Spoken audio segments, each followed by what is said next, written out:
ఇప్పుడు ఎద్దుల ఫైట్ స్టార్టింగ్లో జరిగింది కదా, అది ఎక్కడ తీశారు? అది ఎద్దుల ఫైట్ వచ్చి మేము రామోజీ ఫిల్మ్ సిటీ, ఇదే ఫస్ట్ సినిమా షూటింగ్ స్టార్ట్ అవ్వడం అనేది మేము ఆ ఫైట్తో తీసాం. మేము లెజెండ్ కూడా ఫస్ట్ డే ఫైట్తో స్టార్ట్ చేసాం. ఓకే. ఏమవుతుందంటే ఫైట్ సీక్వెన్స్ తీసినప్పుడు బాడీ వచ్చి ఫ్రీ అయిపోతుంది. ఫస్ట్ ఫ్లెక్సిబుల్గా అయిపోయి మనం కంప్లీట్గా ఫిల్మ్లో ఇన్వాల్వ్ అయిపోతాం. ఏ సినిమా అయినా అంతేనండి అసలు. అంటే లెజెండ్ అలాగే చేసాం. ప్లస్ బోయపాటి గారి సినిమాలన్నీ కొంచెం స్టంట్ సీక్వెన్స్ తోటి స్టార్ట్ చేస్తాం. అలాగే ఈ పిక్చర్ కూడా అట్లాగే ఆ ఎద్దులతో. ఆయన బోయపాటి గారు స్పెషల్గా ఒంగోలుకి వెళ్ళి అది ఒక్కొక్క ఎద్దులు మామూలుగా లేవండి అమ్మ బాబాయ్. యాక్చువల్గా వాటికి తెలియదు కదా మనం. సో హ్యూజ్ కెమెరాస్ సెటప్స్, ఆ లైట్స్ అవన్నీ వేస్తుంటే వాటికి తెలియదు. ఒక్కొక్క ఎడ్డు 1500 kgs ఉంటుంది, 1.5 ton ఉంటుందంట. ఓకే. దాని చుట్టూ ఒక 10 మంది వాటికి వస్తారు, ట్రైనర్స్. ఆ ట్రైనర్స్ వాటిని కంట్రోల్ చేయలేం. మన కెమెరాస్ వచ్చి దగ్గరగా ఉంటేనే ఆ మ్యాగ్నిఫైడ్ ఇమేజెస్ తేగలం.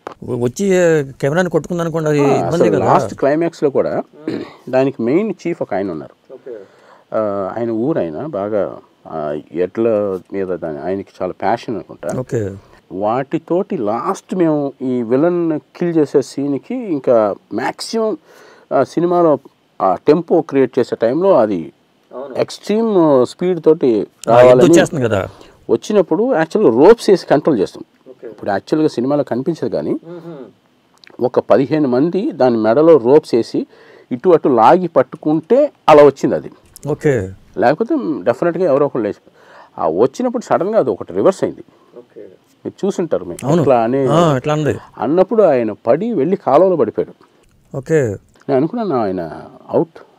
అది కూడా ఆర్ఎఫ్సీలో తీసారా? అది వచ్చి ఇక్కడ మేము ఎక్కడ అంటే తమిళనాడులో తీసాం. అది చెంజికోట అని, అది కూడా శివుడికి మెయిన్ స్పాట్. అంటే ఎద్దు వేరు ఆ ఎద్దు వేరా?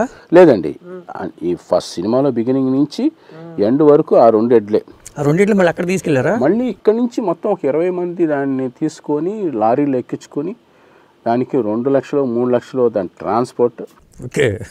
వాటికి మళ్ళీ కూలర్స్ మామూలు ఎయిర్లో ఉండవు అవి. వాటి కూలర్స్, వాటి తిండి సపరేటు, వాటి మనుషులు separate.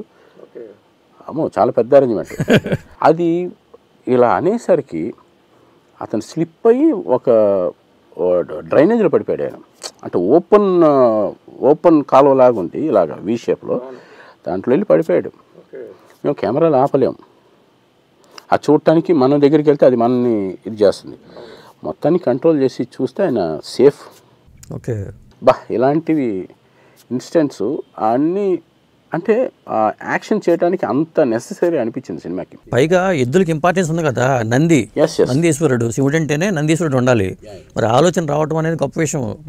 Thought very good thought. First ఈయన ఏంటి ఎడ్లు చూడటానికి సపరేట్గా వెళ్ళటం ఏంటి, ఈయన సపరేట్గా వెళ్ళేవాడు. ఈయన వెళ్ళి ఆయన దాన్ని ప్రాక్టికల్గా చూసి అవి పరిగెట్టే స్పీడ్ చూసి వాటిని మనం ఎలా కంపోజ్ చేయాలని మళ్ళీ ఫోన్లో డిస్కస్ చేసి ఆయన తీసుకొచ్చి ప్రతిదీ అంటే చిన్న పాప వెతికే దగ్గర నుంచి మ్యాక్సిమం ఆ ఎడ్ల వరకు ఆయన పర్సనల్గా విజిట్ చేసి వాటిని ఓకే చేసుకుని వాటిని మళ్ళీ పేపర్ మీద పెట్టి మళ్ళీ మా క్రూ అందరిని పిలిచి వీళ్ళతో డిస్కస్ చేసి ఎలా ఉండాలి ఏంటని.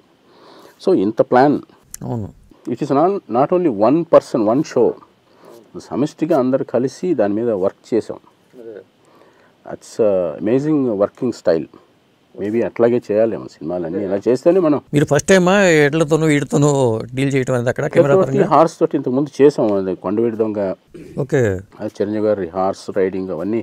అప్పుడు నేను అసిస్టెంట్ కెమెరామెన్గా ఉండేవాడిని. అప్పటి నుంచే మనకి ప్రాక్టీస్. స్వామి గారి దగ్గర చేసినప్పుడు అప్పుడు హార్సెస్ మీద ఫారెస్ట్లో చేసిన రోజులు అవన్నీ ఉన్నాయి. కాకపోతే ఈ టెక్నాలజీ మారిన తర్వాత మన ఇమాజిన్ ఆడియన్స్ థాట్ని ఇంక్రీజ్ చేయాలంటే దాన్ని ఒరిజినల్గా పెట్టాల్సి వచ్చింది కొన్ని సీన్స్లో. అంటే ఆల్మోస్ట్ సీజీలు కూడా చేసాము. సీజీ సపోర్ట్ లేకుండా చేయలేము. అంటే న్యాచురల్గా ఉండాలంటే కొన్ని సీజీ సపోర్ట్. ఇలాంటి ఇంట్రెస్టింగ్ వీడియోస్ కోసం తప్పకుండా మా ఛానల్ని సబ్స్క్రైబ్ చేయండి.